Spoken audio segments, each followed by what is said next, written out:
That's exactly right. Before, assuming Eric gets on the line, I'm going to use the road trip cut. I think I told you a road trip cut, right? Yeah, I'm going to do that. I'm going to do a couple of short Memorial Day travel things before I get to him, and one of them will be the road trip cut.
Of TurboTrack Realty, and I buy houses as is, fast for cash. Call me today for an all-cash offer on any of your properties, and we can close within days at 614-362-2000, 362-2000. Do you own a property that's outdated and needs thousands of dollars in repairs? Great, I'll buy it. I'm a private real estate investor who can solve your real estate problems fast for cash. Do you want to sell and just be done with it? Okay, great. I buy vacant properties, boarded up houses, pre-foreclosures, and inherited properties. I also buy apartment buildings, rental portfolios,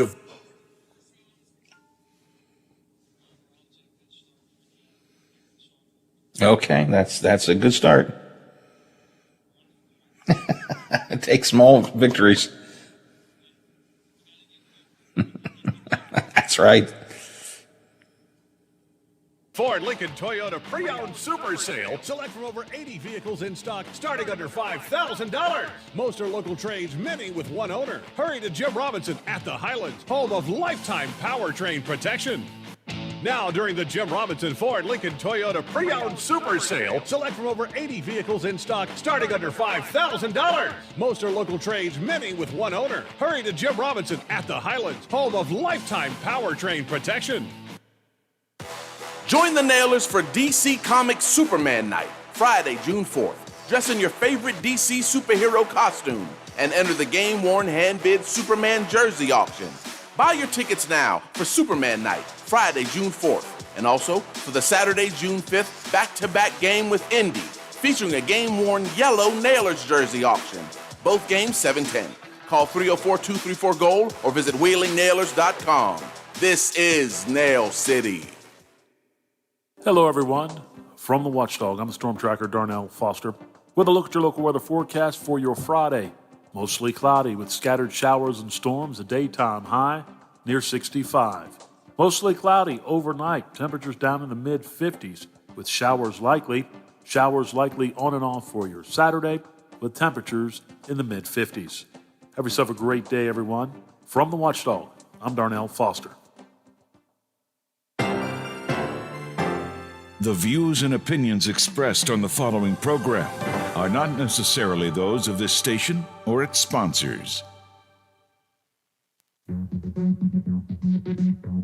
Conversations you care about with people you know.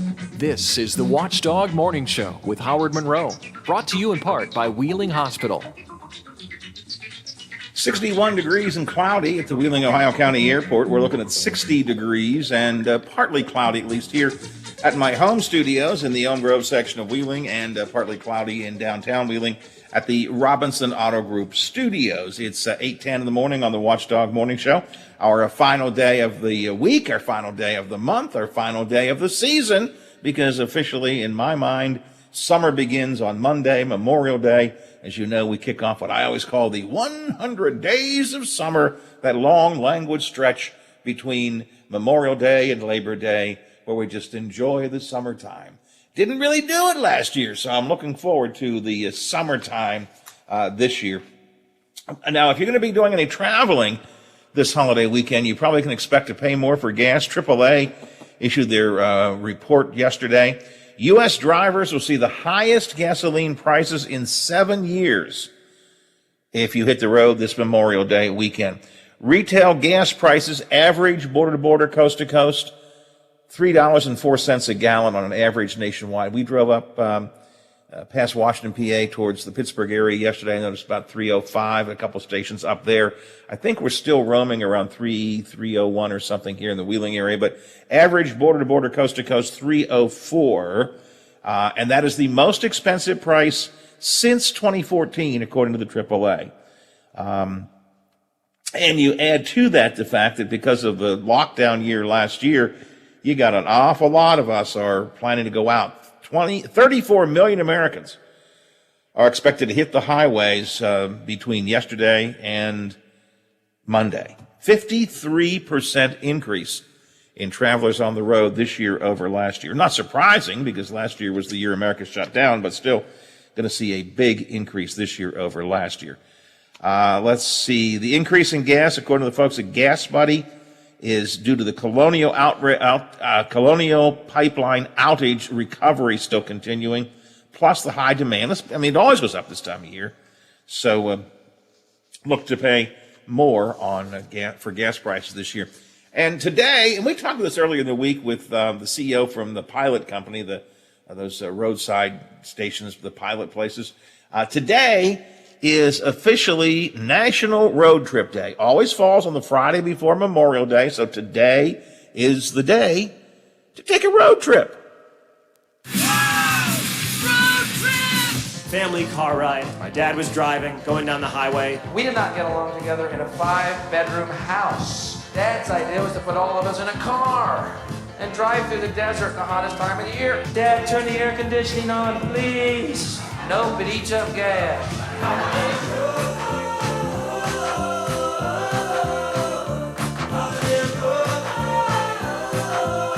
Got lost on the way to Disneyland because instead of following the road signs, my dad just followed a bus with the Disneyland ad on it.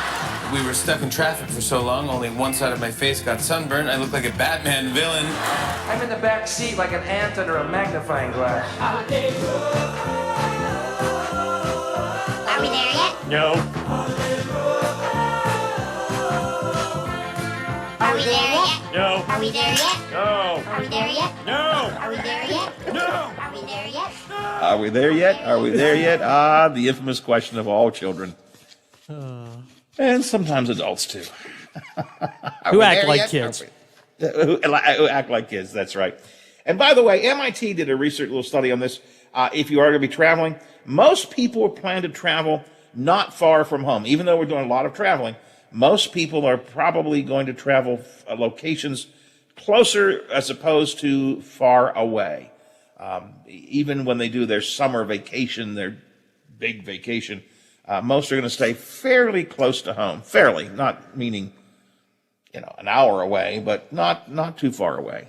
Now, Nancy and I are planning to go out to the west in September, but most folks are planning to keep close to home, according to MIT. So I thought I would share all of that with you on this Friday before Memorial Day. All right, it's 8:13 here on the Watchdog Morning Show. So, what's the future of this Upper Ohio Valley? What is the future of the Wheeling area? You may remember a number of months ago we talked with Erica Storch from the Chamber of Commerce, and then later we talked with Dr. Eric Bowen from WVU's Bureau of Business and Economic Research. Those two entities were combining together to work on a survey of and then a study to create a strategic action plan here in the Upper Ohio Valley. Well, following 18 months of work on that yesterday, they revealed their strategic economic plan. Grabbing it here, I've got a copy of it here. The Greater Wheeling Regional Plan. Lots of pages to it, lots of info in it. Dr. Bowen is here with us. Eric, what's in this? What do we need to know about the Greater Wheeling Regional Plan? Do we have an action plan? Yes, we do. As you mentioned, we were asked by Eric Storch at the Wheeling area Chamber of Commerce, along with some colleagues at the WVU Extension, to build a regional action plan to help with the economic development in the Wheeling area. Now, as you mentioned, it took quite a long time. We actually had a pretty good draft of most of the plan a year ago at this time, but then, of course, in the middle of the COVID pandemic, that kind of changed everything. We were just unsure about what the economics were going to look like. We had massive job losses throughout the state, so we sort of retooled this plan, post-COVID, and kind of went back to the drawing board to make sure that we took into account all of the changing economics following the COVID pandemic. So, we think we put together a lot of research, as you said, and we think that this plan provides some pretty straightforward sets of actions that policymakers, other stakeholders in Wheeling can take to move things forward and hopefully regain some momentum in the economy in the area. So. It seems to me, and I don't mean this in a negative way, I just mean this as it seems to me that what you've done still is identify the problems and then suggest we've got to find solutions. I mean, is that a fair analysis here? You talk about population loss, you talk about the need to define the Wheeling area. What is it? I get that, and I want to talk about that in a minute. But it seems like the upshot is we still have a lot of problems, and we've got to figure out what the solutions are.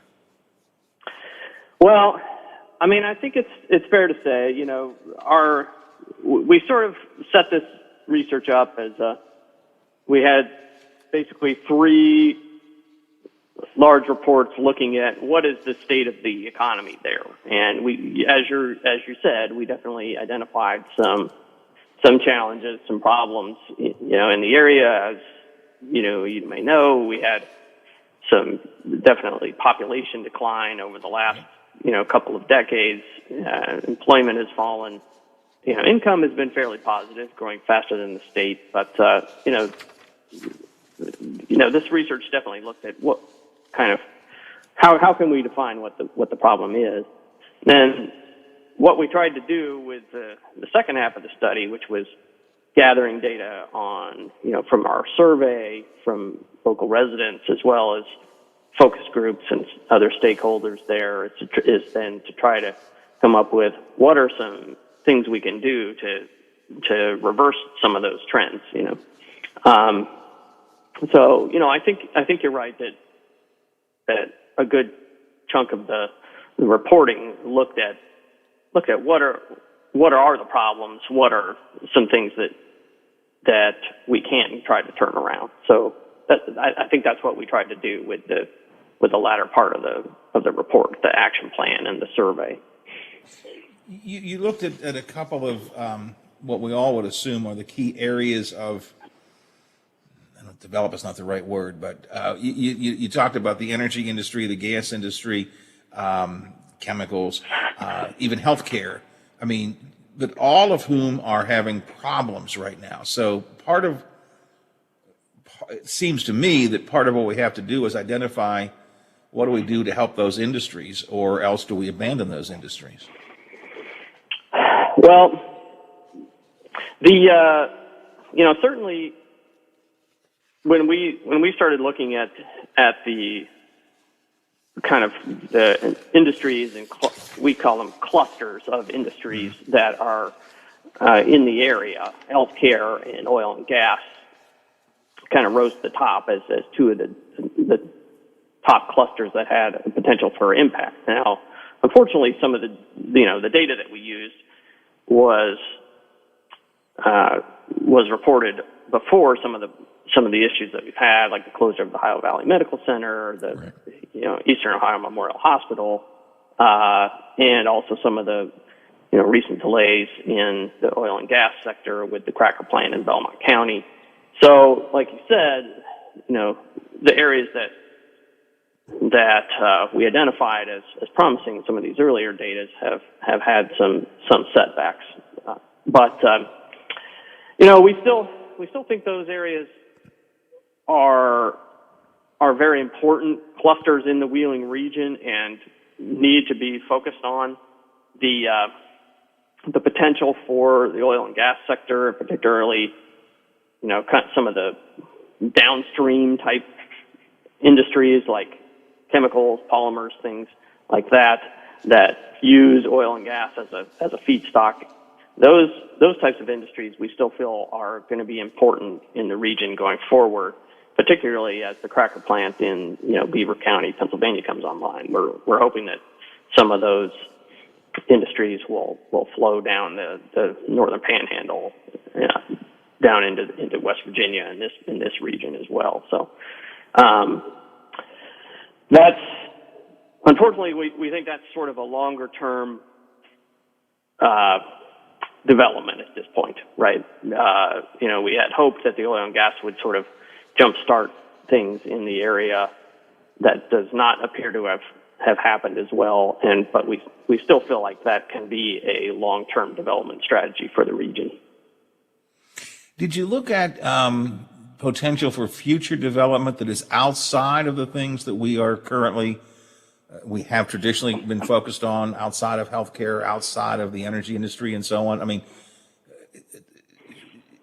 any thoughts in this report, or did you discover any suggestions from the survey when you did it of where we need to go to look to the future? Right. So what was interesting about the survey, we tried to be careful to suggest areas of development that people expressed that they wanted to see in the area, right? Mm-hmm. One of the main findings that we found in the survey is people really, there are a lot of things they really love about Wheeling, and they want to maintain the character and the and expand upon the local businesses that are already in place. That was very clear from what we found in the survey. That's not to say that there aren't some industries that we can bring into the state, but I think we really tried to focus a lot of our efforts on what's already working there, because that was something that was identified in that survey. Like you said, I think what we're trying not to do is to have sort of a kind of a scattershot approach, mm-hmm. where we just sort of go after whatever is out there, but try to build upon what makes Wheeling work. And that was really something that was very clear in the survey results, was that's what people wanted to see, is to kind of build upon and support the businesses that are already there. You took note of, which we all have taken note of a lot this past year, the significant population loss statewide and in this area as well. But I note that, at least in the surveys, you got a lot of positive response from people who may be leaving or thinking about leaving, but who still like it here. The issue just is finding the jobs. I think I'm interpreting that correctly. Yeah, no, I think you're absolutely correct that people really like what they have in Wheeling. They want to see redevelopment of the downtown. They want to see redevelopment of the waterfront. They really feel like there's a lot of quality of life that they have in Wheeling. And if we can bring in some additional jobs into the area, I think people would be happy to stay and take those jobs.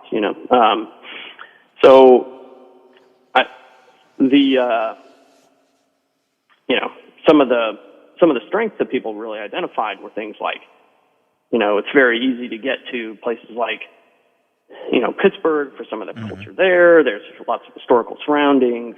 They love the outdoor recreation there.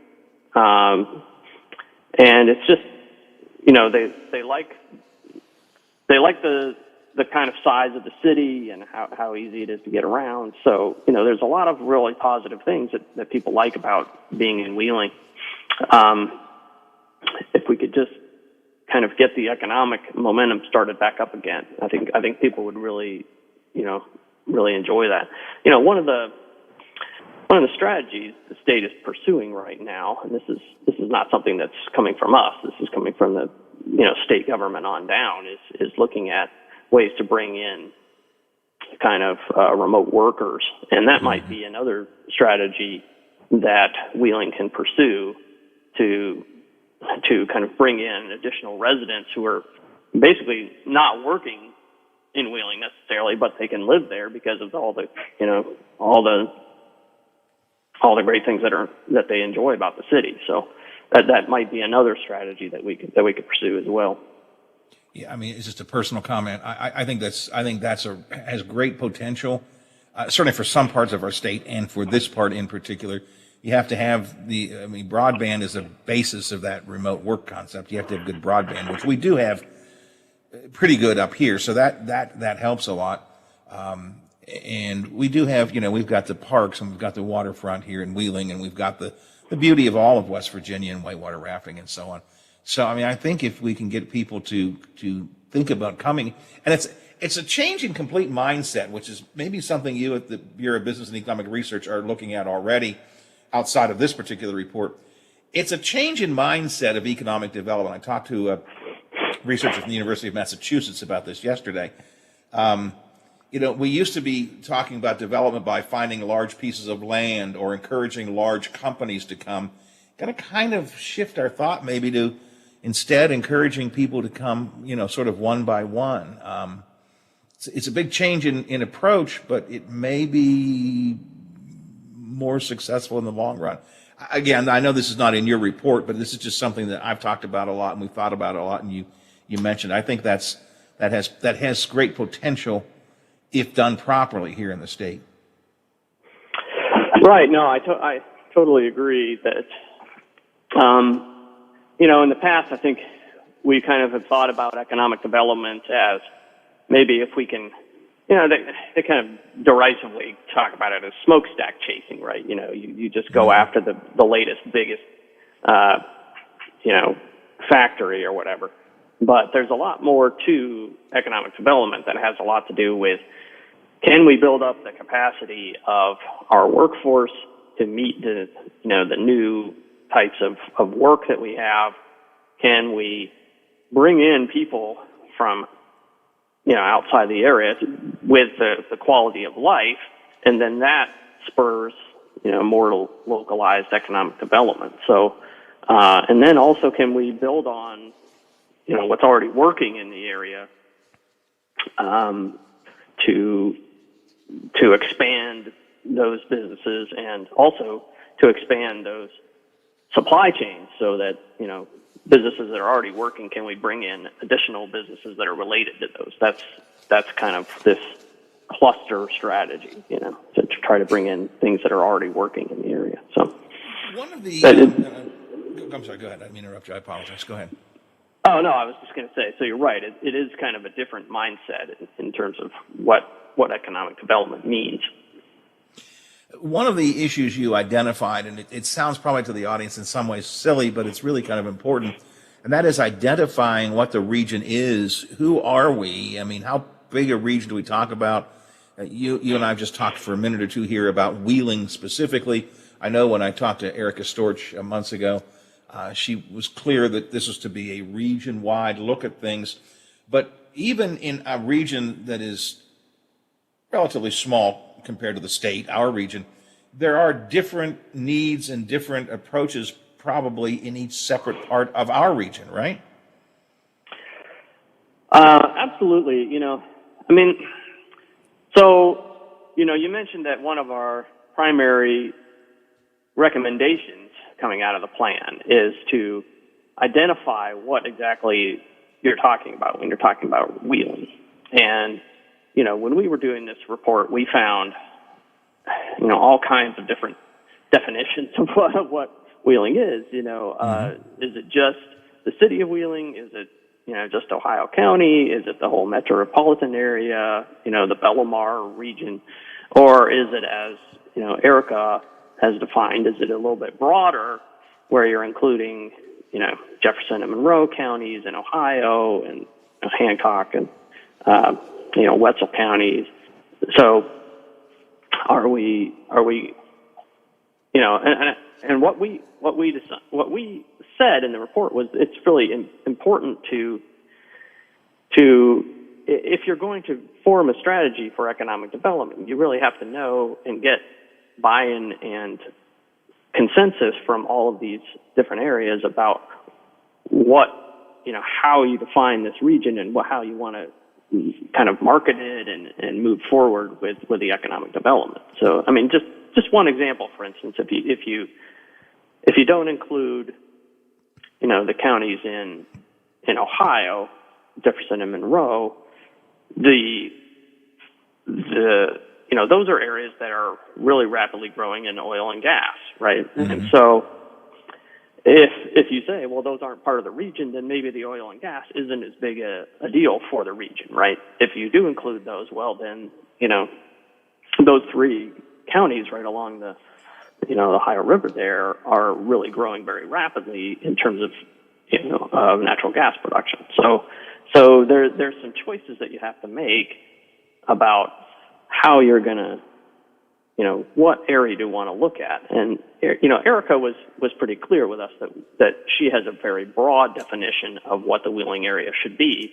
And she wants to, build on that as a way of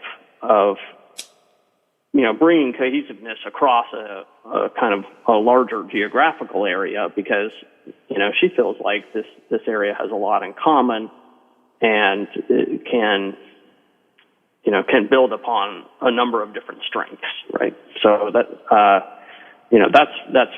part of the reason why, it's the main reason why we looked at that kind of broader Wheeling area in this study.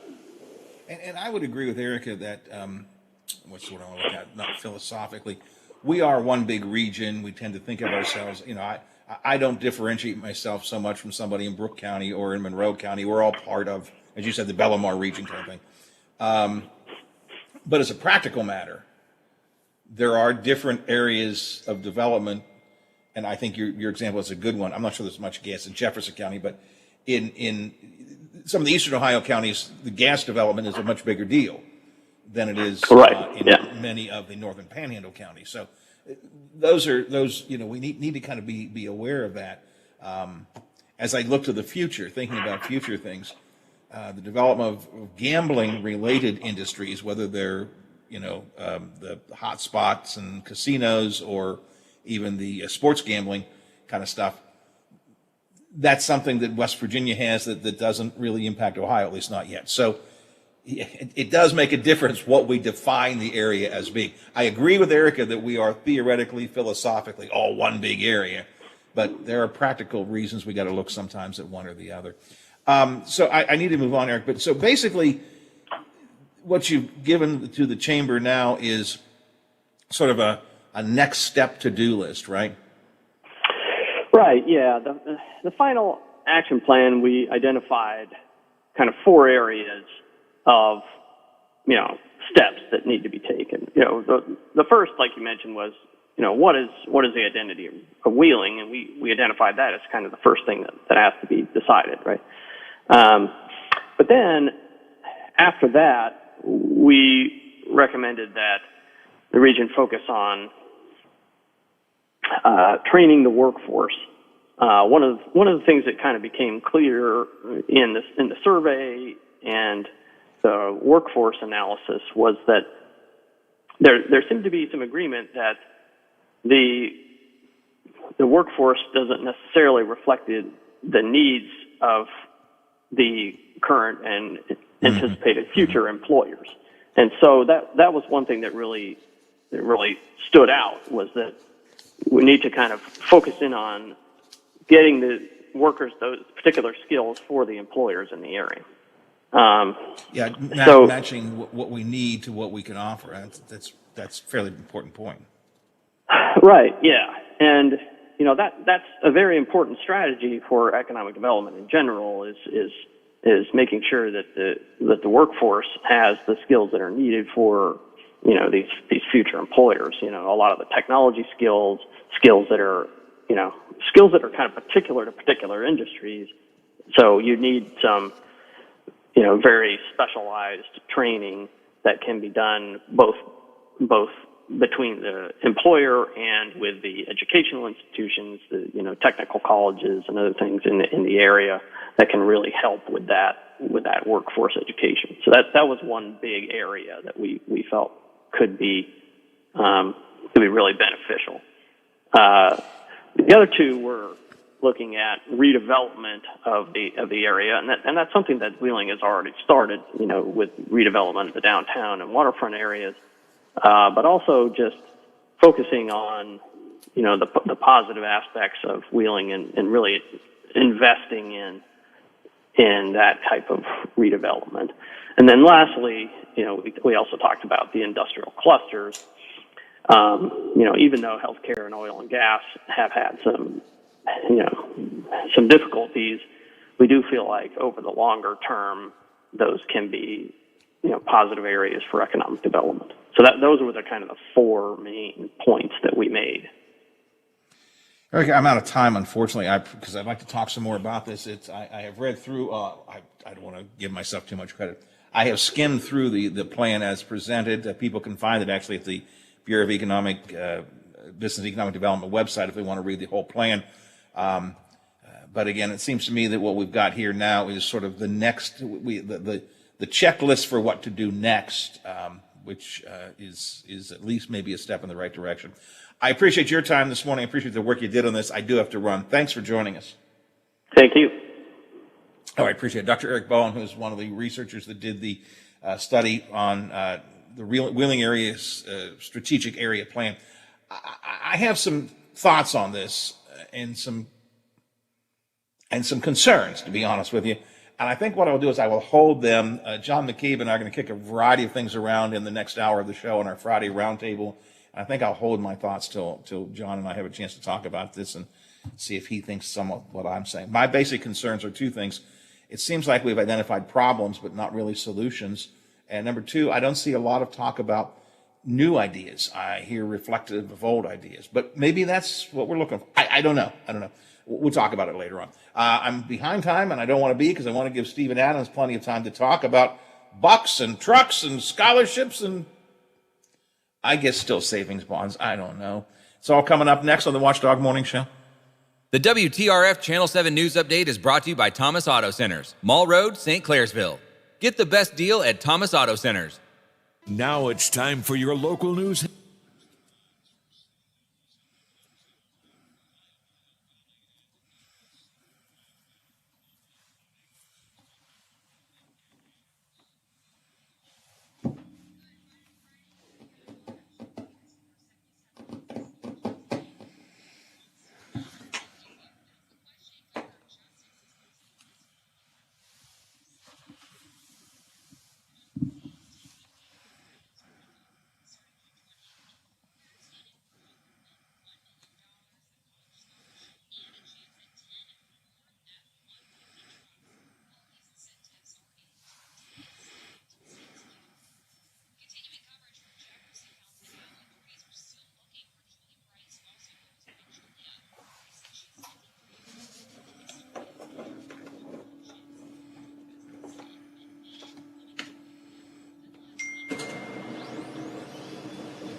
In your right-handed pitcher, Big 12 Conference Pitcher of the Year in 2019, who could forget one of the best pitching seasons ever in Gold and Blue history, turned in from Manoa. As a result, in 19, he was the 11th overall pick in the draft that year, and Manoa becomes the first major league pitcher of that 2019 draft class. Debuting on Thursday at Yankee Stadium in New York in Game 1 of a twin bill against the Bronx Bombers, well, it was Manoa who was throwing the bombs from the mound, 97-mile-an-hour fastballs, striking out sluggers like Aaron Judge, and just completely dominating the game in a 2-0 Toronto Blue Jays winner over New York. Manoa, 6 shutout innings, 7 punch-outs to earn his first major league win in his first major league start. Truly a milestone day for the Mountaineer baseball program. This on the heels of just a few weeks ago, Orioles lefty and former Mountaineer hurler John Means throwing a no-hitter against the Seattle Mariners.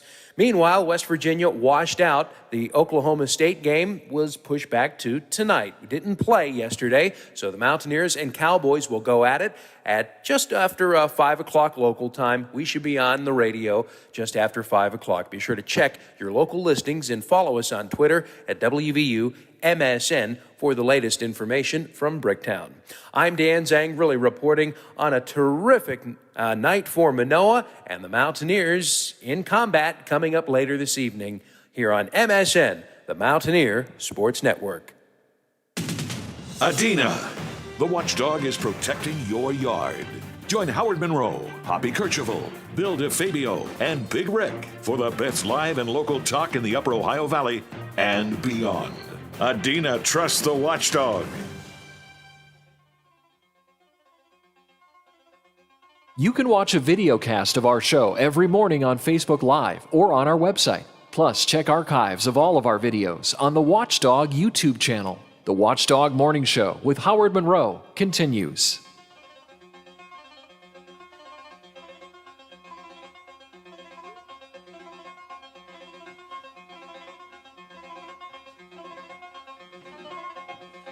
Still 61 degrees and cloudy at the Wheeling, Ohio County Airport. We're looking at about 60 degrees and partly cloudy skies here at my home studios in the Elm Grove section of Wheeling and at the Robinson Auto Group Studios downtown Wheeling in the heart of the Ohio Valley. Across the country, they're offering all kinds of incentives for people to get vaccinated. When I stop and think about how this has become such a game that's being played across the country, it's amazing to me, but...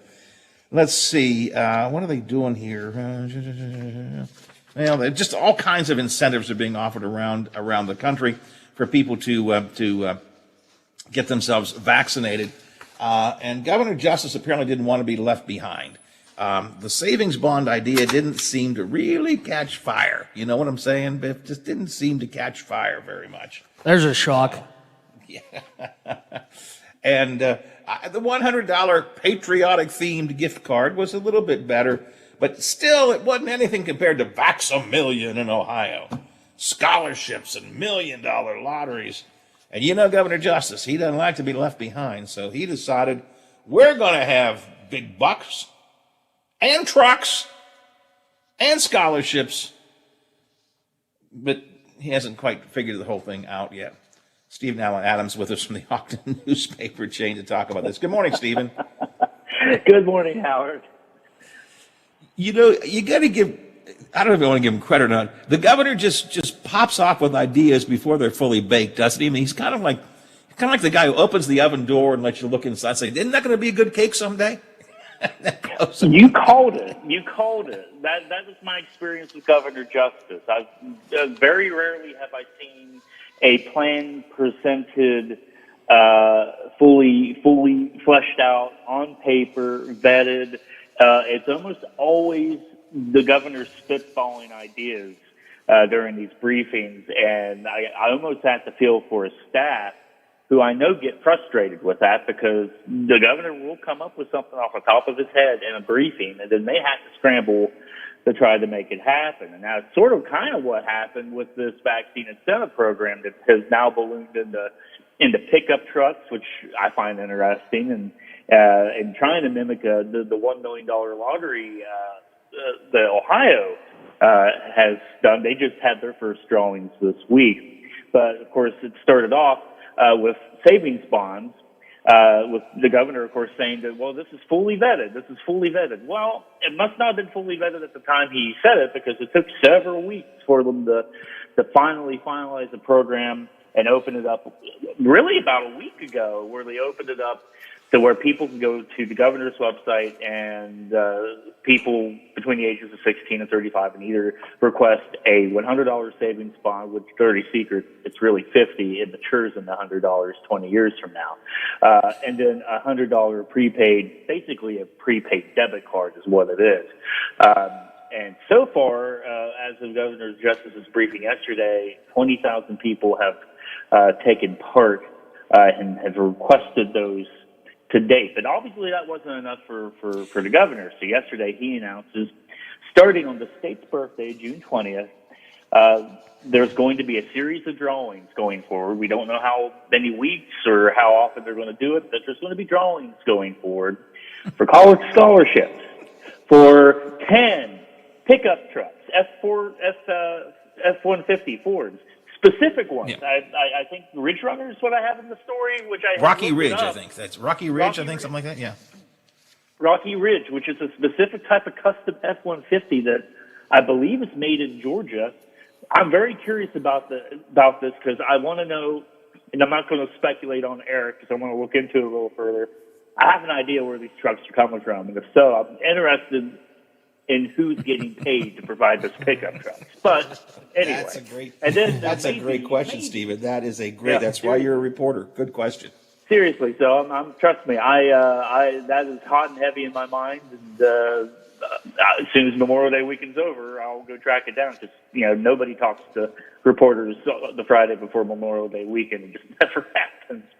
And then he also wants to do $1 million drawings. Now we don't know how many he wants to do. Of course, Ohio has been doing a series of 5, which, again, the first drawing was this week. So one drawing for $1 million and the other drawings for a college scholarship. So that's the plan so far.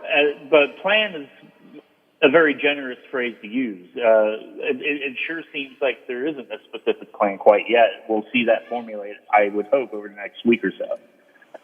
As you were implying there, and Biff and I have been doing a little joking routine. It's every day he gets before the cameras and does his thing.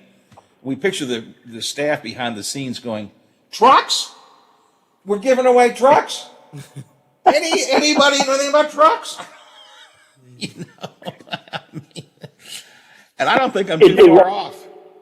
I don't think you're too far off, and that has been really a constant theme throughout all of this. It's one of the reasons I had asked Governor a couple weeks ago after he first announced, for example, his plans to try to get more people vaccinated. I'd asked him for a specific plan on that. He had spent 2 briefings basically spitballing ways to get people vaccinated, like maybe give them balloons or give them Werther's Originals or whatever incentive they could think of. And he tried to present that as a plan, but it obviously wasn't a plan. It was him just spitballing. And it just seems to me, and I know I'm kind of being opinionated here, and I don't necessarily mean to be, but it just seems to me that if you're going to come on air, or in this case YouTube, but if you're going to come on a live stream and talk to the people of West Virginia about these with a plan, you should actually have the plan before you spitball. You shouldn't spitball with the people. The people are waiting for you to give them a specific plan versus 3 or 4 briefings of you kind of coming up with ideas before eventually you come up with something such as a website that you can register on or things of that nature. Because right now it just creates frustration with the public, I would think. Somebody literally asked him yesterday, I don't know if it was you, but one of the reporters asked him, could we have some details? And he said, well, I'll have those for you Tuesday. He's even honest. I don't have them. I'll give them to you. We'll have them by Tuesday, though. But I guess I am joking about this, but I guess we just have to, this is the governor's modus operandi. This is what he does. He comes up with ideas. He throws them out. And he's done this really since the beginning of the pandemic. Biff and I have joked in the past, going all the way back to one of his very first press conferences when he announced that schools were going to be closed. And Biff and I were watching that press conference together, and we honestly believed he decided that in the middle of the press conference. I mean, he just, it's been the way he's done this. Yeah, not only that, but this isn't really the first time that we have kind of used Ohio as our shining star, our North Star, in this pandemic, particularly early in the pandemic. A lot of times when Ohio did something, whether it closed schools or limit businesses, we followed suit the next day. So this is not something that's unusual for us. We've taken a lot of our lead in many ways from Ohio Governor Mike DeWine and the health experts in Ohio, and then we have followed suit. Now, I'm not complaining about that. In many ways, it probably helped save lives. We locked things down and had limited, certain businesses and closed schools long before we even had, or at least our first official cases in the state. So by kind of acting early, I think that certainly helped us out in the beginning of the pandemic. But yeah, Ohio, for the most part, has been a state that we have kind of relied on. And obviously, based on the governor's comments yesterday, he's a little miffed that Ohio is getting all this attention for this program. Understandably so. $1 million sounds certainly better than getting a $100 gift card. But as I told Big Rick the other day, patriotic themed gift card. Steve, you've got to remember, it's a patriotic themed gift card. Yeah, well, as I told Big Rick the other day, in many ways, our program, at least for the 16 and 35-year-olds, was a little better, just where, you have a chance of winning $1 million, 5 chances of winning $1 million in Ohio. And at least if you're within that age range, you're going to at least get either a guaranteed $100 20 years from now or $100 and a gift card. So in some ways, our program is a little bit better and a little bit more immediate. Of course, we don't even know when these gift cards and savings bonds are going out. Well, so we're going to, he's talked yesterday about scholarships. I mean, let's back up. About lotteries, although he hasn't said how many, correct? Am I right about that? We don't know how many lotteries he's going to do? He hasn't said. In fact, he hasn't even really said what's going to be up for the monetary thing for the lotteries. Only saying that, we're going to make over West Virginia millionaires. But he hasn't actually specifically said how many. And of course, the other issue that's going to be interesting to see is what the cost is going to be and where the money's coming from. It looks like that's the money question I wanted to get to. That's what I wanted to get to. Where is the money going to come from? We got lotteries, we got pickup trucks. We've got scholarships, and he says additional cash prizes. I think I get the sense that he envisions not just one lottery winner a week or whatever it might be, but other prizes going out as well. So we don't know the total cost, but what's the cost going to be? And I guess more importantly, where's the money going to come from? Well, that's exactly it. We don't know what the cost is going to be yet, because obviously we don't have the plan, because as we just talked about, the governor kind of spitballed a lot of this. So I guess we'll see Tuesday what the plan looks like, and from there we might have a better sense of how much it costs. But the money is going to come, if not totally, at least in part, from the remaining money from last March's $1.25 billion CARES Act allotment that went to the state. Now, I just checked the state auditor's website. We have just over $600 million left in CARES Act money that has not been spent. Now, 400 of that is supposed to be set aside for when the bill comes due on our unemployment fund loan that we had to get, because like many states, our fund went insolvent pretty much due to the large influx of claims back during the lockdown last year. Once the interest, those are interest-free loans, but once the interest-free loan period goes away in the near future, we're going to probably have to pay that back pretty quick. So they're holding back some of that money to do that. So that leaves about $200 million that they have to play with. Some of that money is going right now to that 16 to 35-year-old incentive program, and with so far 20,000 people in that age range trying to get a gift card or a savings bond. That's at this point $2 million a cost, and I think they've estimated that it could be around $13 million cost for that program when it's all said and done. The point being, there's a lot of people, a lot of politicians, Democratic lawmakers, just name them, who've complained about the governor's handling of this particular pot of money. And the fact that it went out so slow, and it took, at least in the beginning, took forever to get it out to cities and counties. And then, of course, they could use this money to help small businesses.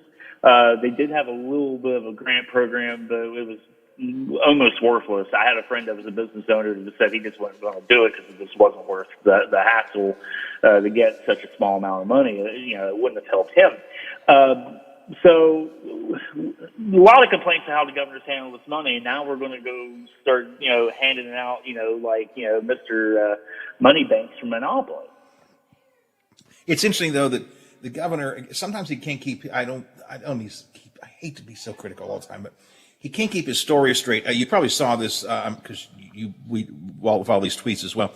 Sean O'Leary from the Center of Budget and Policy pulled 3 separate tweets from this week, put up 3 separate quotes from the governor this week.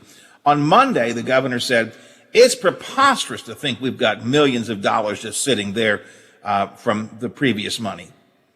On Wednesday, he said, there are no pet projects, there's no hoarding the money, there's nowhere justice has kept the money back and not sent it out. And on Friday, he said, we still have some older money in our CARES account from the first CARES money. I mean, it's like he can't even keep his own words straight. Keep this in mind, Howard. Critical, but what's that? Well, keep this in mind. We just got our first half of our $1.355 billion through President Joe Biden's American Rescue Plan. We just got the first half of that, so we're sitting on about north of $1.2 billion when you count the fact that we still have $601 million of CARES Act money sitting there. So the critics are going to wonder, I've already seen this on social media, why didn't we use this to give better loans or grants to small businesses? Or what about nonprofits? Nonprofits and volunteer groups and charity groups have not benefited at all and have lost so much money because they couldn't fundraise like they were supposed to, and many of them obviously had to provide assistance to the people during this crisis, during this pandemic. There's tons of things that money could and should have been used for. Stephen, I'm completely out of time. I always enjoy talking to you. We'll probably do it again next week, and I know you're on Big Rick on Tuesdays, and we'll chat again. But I got to run right now. Thanks for joining me today. Thanks, Howard. All right, 9 o'clock, Watchdog Morning Show. McCabe and I are going to kick around a whole bunch of things coming up next hour, but ABC's got the news right now, already in progress. The Watchdog is FM 98.1, AM 1600 WKKX Wheeling, FM 97.7, AM 1370 WVLY Moundsville. The ABC News is brought to you by Thomas Auto Centers, Mall Road, St. Clairsville. Get the best deal at Thomas Auto Centers. They're moving through parts of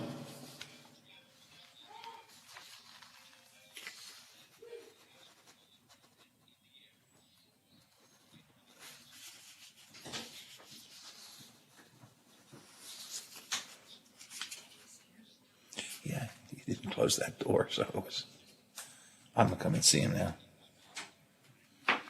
Hey, where's my little buddy? Where's my little buddy?